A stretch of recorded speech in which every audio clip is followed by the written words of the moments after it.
विनाशाख्या पुण्यकल्याणवृद्धिदा विनायकप्रिया नित्यं तां च स्वस्तिं ब्रुवन्तु नः।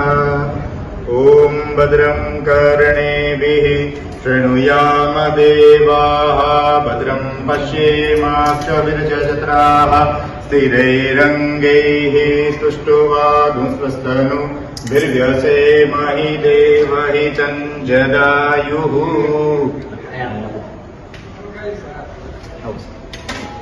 हस्तैः पुष्पाञ्जलिं गृहीत्वा ॐ मनोजवं मारुततुल्यवेगं जितेन्द्रियं बुद्धिमतां वरिष्ठं वातात्मजं वानरयूथमुख्यं श्रीरामदूतं शरणं प्रपद्ये।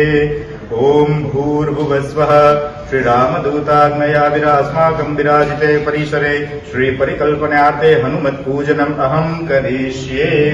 हनुमच्चरणं पुष्पाञ्जलिं समर्पयामि।